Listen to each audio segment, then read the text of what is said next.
crisis that is facing humanity? The great monk, Swami Vivekananda, roared the message of this fundamental spiritual unity of life on September 11th, 1893, in the Parliament of Religions in Chicago, precisely to answer these questions. Sisters and brothers of America. These loving words were enough to captivate everyone. Vivekananda once said, I have a message to the West as Buddha had a message to the East. I shall not cease to work. I shall inspire men everywhere until the world shall know that it is one with God. Who was this man? How did he reach the shores of America, Europe, and so many countries around the world? Let us embark upon this journey, a tale that begins in the outskirts of Calcutta, where the Datta family resided. Swamiji's father was a respected lawyer named Vishwanath. He was married to Bhuvaneshwari Devi, a cheerful, devoted, and deeply religious woman. After praying fervently for a son, Narendra Datta was born on January 12, 1863 on Makar Sankranti Day. Little did they know, Naren would usher in a new age of spiritual consciousness throughout the world. Naren was a sweet child, but also had incredible energy and was prone to fits of restlessness at the tender age of 3. His family had a hard time getting him to calm down, and his mother could only calm him by pouring cold water on his head and chanting the name of Shiva in his ear. He needed 2 nurses just to take care of him. Naren also had a great affection and fancy for wandering monks. He would always give anything he had to a sadhu asking for alms, and once gave away his own dhoti as he had nothing else with him. Even after being locked up in his room, he would throw things from his window to traveling sadhus as an offering to them. By age 8, he was in 2nd standard, attending the Metropolitan Institute of Pandit Ishwar Chandra Vidyasata. However, studying was hardly something Naren had to spend a lot of time in, so he spent much of his time in other activities. He took up ladhi, or stick fighting, and won first place in the local stick fighting competition.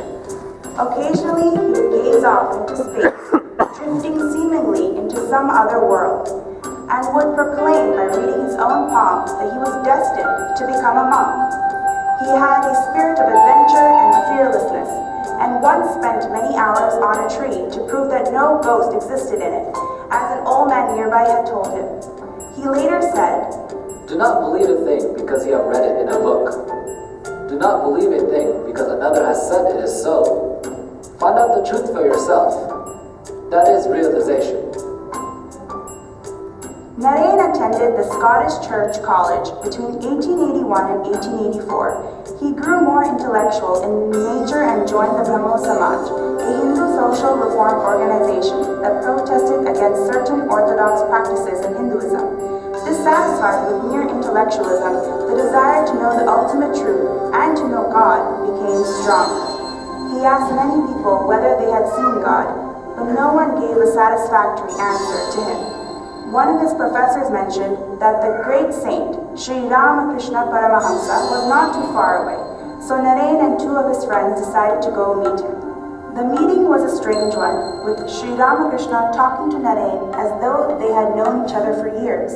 Naren immediately asked the question as to whether Sri Ramakrishna had seen God, and he replied, Yes, I see him just as I see you here, only in a much more intense sense. If one weeps sincerely for him, he surely manifests himself. Naren was totally taken by Sri Ramakrishna's direct response. He knew that there was something special to him, in spite of the fact that his intellectual side had some trouble completely believing him.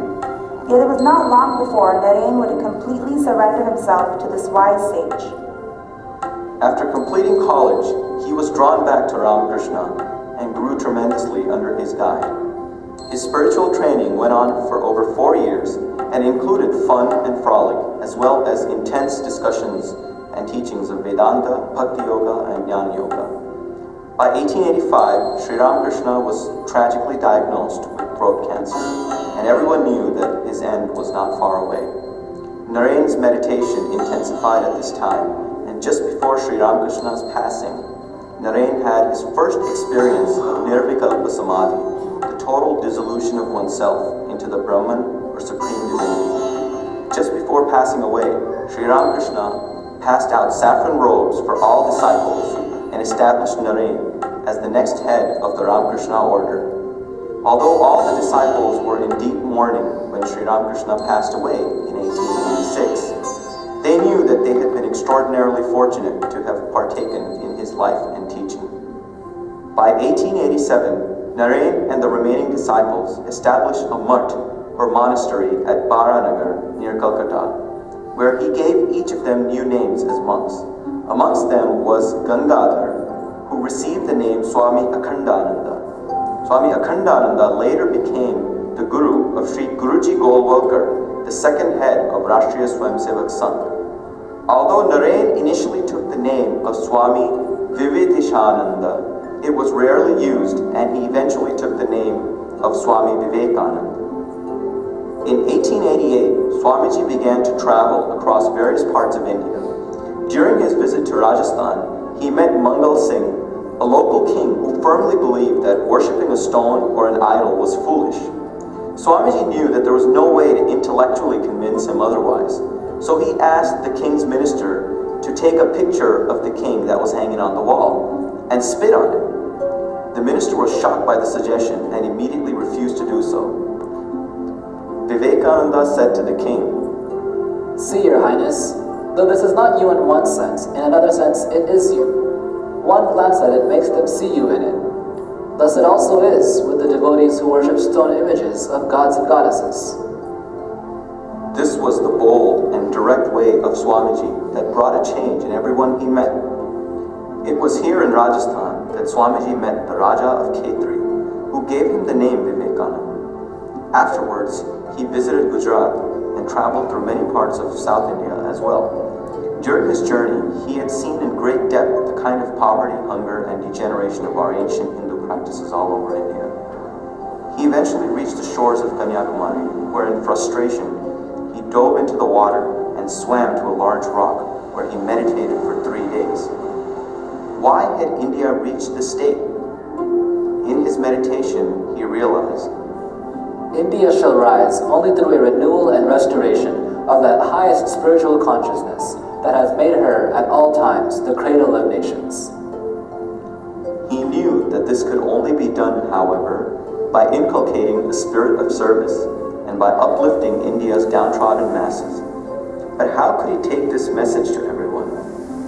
In this moment of calling, he looked out to the ocean and realized he would have to go to the west to spread the message of Vedanta.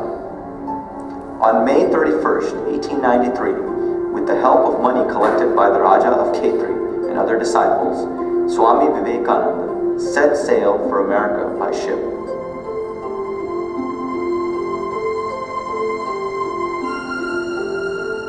After passing through East Asia, the ship eventually landed at a port in Vancouver. From there, he took a train to Chicago. As the American people were unaccustomed to seeing Hindu monks in saffron clothing, he was mocked and discriminated against by the local populace on several occasions. It was then, in the middle of July 1893, that he also found out that the deadline had already passed for signing up as a delegate for the World Parliament of Religions. Swamiji on multiple occasions thought that he may simply have to return to India. But he knew that the message of Hindu Dharma and universal oneness had to come to the West. His guru, Sri Ramakrishna, had already given him this directive in his meditations. In an effort to save money, Swamiji moved from Chicago to Boston. There, he was able to meet the famous professor J.H. Wright of Harvard University. Professor Wright was so impressed with Swamiji that he insisted that Vivekananda represent Hinduism in the Parliament of Religions. Professor Wright stated, To ask you, Swami, for your credentials is like asking the sun to state its right to shine. The professor wrote to a friend who was the chairman of the committee of the Parliament. Here is a man who is more learned than all of our professors put together.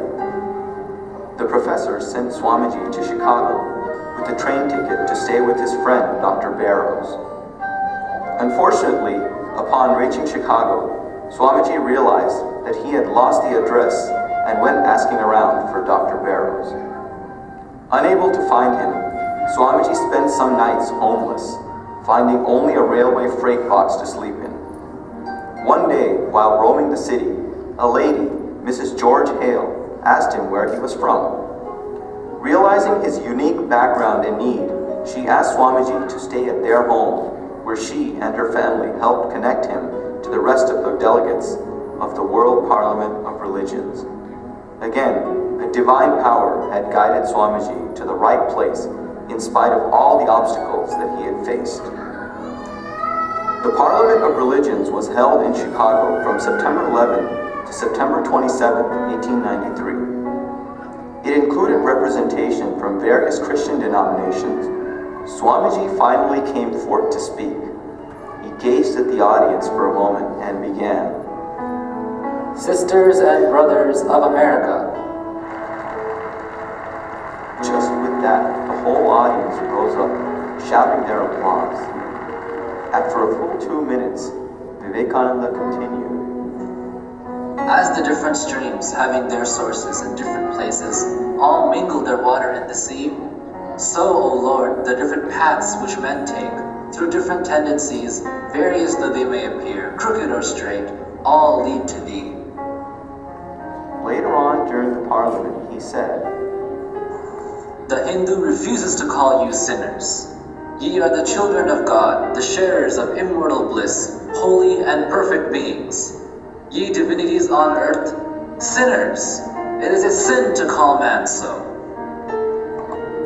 The New York Herald wrote, Vivekananda is undoubtedly the greatest figure in the Parliament of Religions. After hearing him, we feel how foolish it is to send missionaries to this learned nation. Swamiji's words reflected his direct experience of the divine, and thus penetrated deep into the minds of his audience. Swami Vivekananda had captivated America. His sheer earnestness, sincere emotion, and spirit of universality took the Parliament by storm. His popularity was described aptly by the Boston Evening Transcript, a local newspaper, which stated, 4,000 people in the Hall of Columbus would sit smiling and expectant, waiting an hour or two of other men's speeches to listen to Vivekananda for 15 minutes. The chairman knew the old rule of keeping the best until last. News of Swamiji's popularity spread to India as well. Editorials by various American writers praised Swamiji's unique contribution, even thanking India for having sent him to Chicago. Swamiji's doors were now open to travel about, as he was invited to speak in a variety of public events. He was invited to the homes of many prominent and wealthy individuals, especially near Chicago and the East Coast. Mr. John D. Rockefeller, the famous industrialist, met Swami Vivekananda in Chicago. During their conversation, Vivekananda tried to inspire him into social action and told him that although he was a rich man, he was not the owner of the money he earned. Rockefeller was visibly annoyed. Swami explained to him that he was a trustee of the money and his duty was to do good to the world. Rockefeller did not seem to be impressed. A few days later, he returned with a changed mind and heart. In his hand was a document that had his plans to donate money by creating public institutions. This was Rockefeller's first large donation to public welfare. Later, as the richest man in the world, he would also become a legendary philanthropist who would go on to define the structure of modern philanthropy. Swamiji continued to tour various parts of America, including Wisconsin, Michigan, Iowa, and other parts of the Midwest. He sometimes would be mistaken as an African American and would be rejected stay in hotels or barbershops. Upon finding out the next day in a newspaper who Swamiji was, they would go to him and apologize. Later on, when a Western disciple asked Swamiji how come he didn't explain who he was, Swamiji replied, What? Rise at the expense of another? I did not come to earth for that. Swamiji even faced a situation where he was invited to a small town in the Midwest, where upon commencing his speech, some in the audience proceeded to fire bullets past him to scare him off. But Swamiji continued unperturbed, and the cowboys who shot the bullets called him a right good fellow, since he didn't show any fear throughout the ordeal. By 1895, Vivekananda had set up a private lecture class in New York, where he discussed different spiritual paths, particularly on Jnana Yoga and Raja Yoga. He then traveled to England and had a lecture tour there as well. During the winter of 1895, Swamiji met Nikola Tesla, the father of electricity and a well-known scientist.